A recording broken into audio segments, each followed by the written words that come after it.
Hello students, आज हम पढ़ेंगे क्वाड्रेटिक फंक्शंस के बारे में।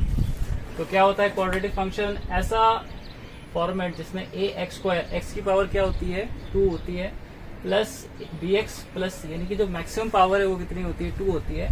ऐसे फंक्शन को अपन बोलते हैं क्वाड्रेटिक फंक्शन, जो इस फॉर्मेट में होता है y equals to A square plus B X plus C. ऐसे क्वाड्रेटिक फंक्शन का अगर अपन एक्स और वाई का ग्राफ बनाए तो दो पॉसिबिलिटी होती है। अगर ए पॉजिटिव है, ए क्या है सर? एक्स स्क्वायर का कोफिशिएंट। अगर ए पॉजिटिव है तो इस तरह का ग्राफ बनता है ना, राइट?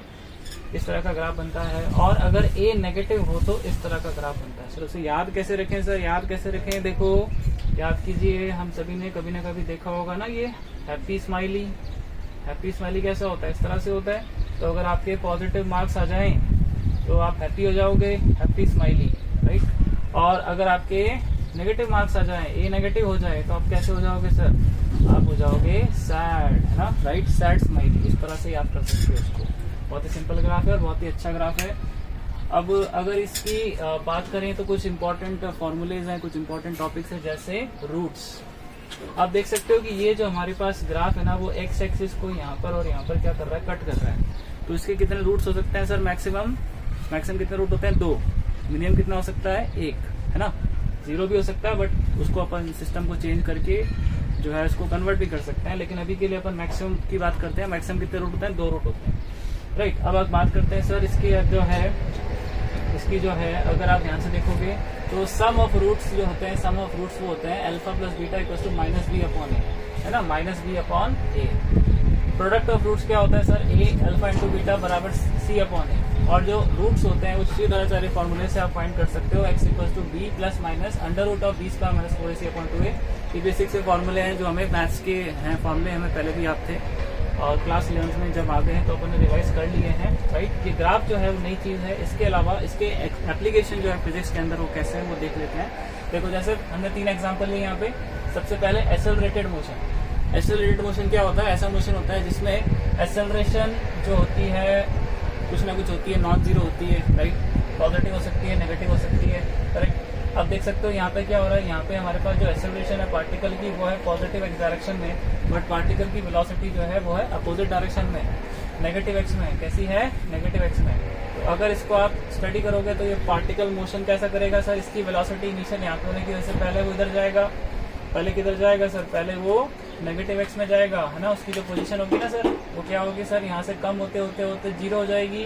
फिर 0 होने के बाद वापस नेगेटिव होगी। लेकिन एक टाइम ऐसा आएगा जब इसकी वेलोसिटी 0 हो जाएगी, ये टर्न लेगा और फिर इस तरह से ये क्या करेगा? अपोजिट डायरेक्शन में यानी कि पॉजिटिव एक्स में क्या करेगा? मोशन करेगा, राइट? वेलोसिटी इस वजह से होने से ऐसे करेगा और फिर ये इस तरह से मोशन करेगा, राइट? तो ये जो एग्जाम्पल है इसमें आपको अगर पूछा जाए कि बताइए कि एक्स और टी पोजीशन और टाइम ग्राफ में क्या रिलेशन है, तो आप देखोगे कि यार इस तरह का जो ग्राफ बनता है ना, इसमें जो पोजीशन की वैल्यू आती है, पोजीशन की वैल्यू वो इस तरह से आती है ना।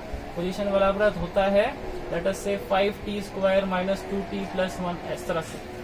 तो ये एक्स और टी में जो ग्राफ बनेगा वो कैसा बनेगा सर? क्वाड्रेटिक बनेगा। देखो इस तरह से ना, यहाँ पे एक वाई और एक्स है, यहाँ पे वाई एक्स जगह एक्स और टी बन गया। देखो इस तरह से ये इस तरह का ग्राफ बनेगा। दूसरा बहुत ही अच्छा एग्जांपल प्रोजेक्टाइल मोशन। अगर आप किसी पार्टिकल को प्रोजेक्टाइल करते हो, यू वेलोसिटी से एंगल थीटा पे थ्रो करते हो, इसकी एक्सेलरेशन डाउनवर्ड है, एक्सेलरेशन और यू के अंदर एंगल थीटा है और वो नॉट 180 या 0 है, तो ऐसे केस को प्रोजेक्टाइल मोशन कहते हैं। हम सभी जानते हैं कि सर ये अगर आप यहाँ पे y एक्सेस डिफाइन कर दो, यहाँ पे x एक्सेस डिफाइन कर दो, तो ये प्रोजेक्टाइल मोशन करता हुआ इस तरह का मोशन दिखाएगा। और ये ग्राफ भी जो है वो एक तरह का क्या है?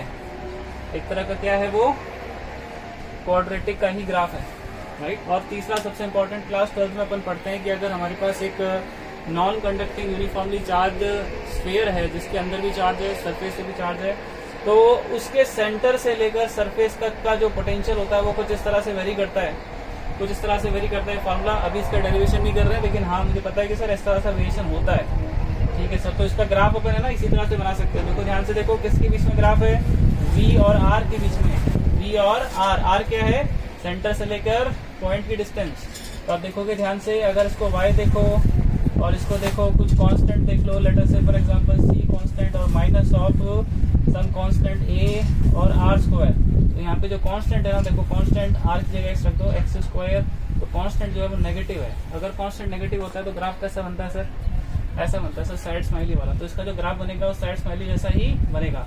लेकिन जैसे आप R0 पुट करोगे ना, R0 पुट करोगे तो आपको एक वैल्यू मिलेगी 3KQ/2R, 3KQ/2R, राइट। और इस तरह से जब आप जाओगे सेंटर से लेकर सरफेस तक, सेंटर से लेकर सरफेस तक, तो वैल्यू जो है वो इस ग्राफ के हिसाब से, ये जो ग्राफ दिखा है आपको, इसके हिसाब से कम होगी। और यहाँ पे जो वैल्यू है वो R बराबर R पे कुछ ना कुछ हो जाएगी।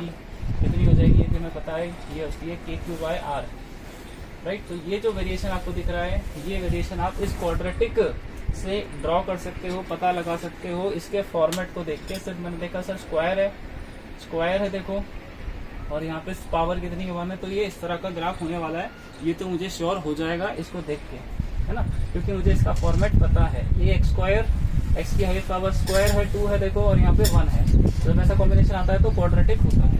इसी का एक और रूप जब अपन कोनिक सेक्शन पढ़ते हैं तो उसमें पैराबोला पढ़ते हैं, वहां पर भी पैराबोला के अंदर इस तरह से होता है। बस जो उसके अंदर ये जो टर्म्स होती है वो 0 हो जाती है, और y बराबर AX² पैराबोला जो है बनाती है। और इसी तरह के पैराबोला बन सकते हैं। बस उसमें जो ग्राफ बनता है ना, वो कहाँ से पास होता है सर?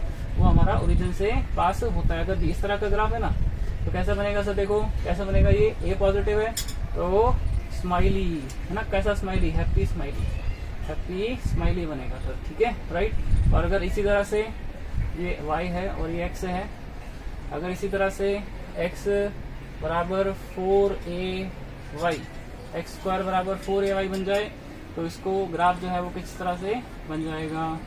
कुछ इस तरह से बन जाएगा, है ना। आपको सिंपल सी बात है सर, यहाँ पे x और y जो है इंटरचेंज होगा, इस वजह से ऐसा बनता है। तो पैराबोला के बारे में और डिस्कशन करेंगे।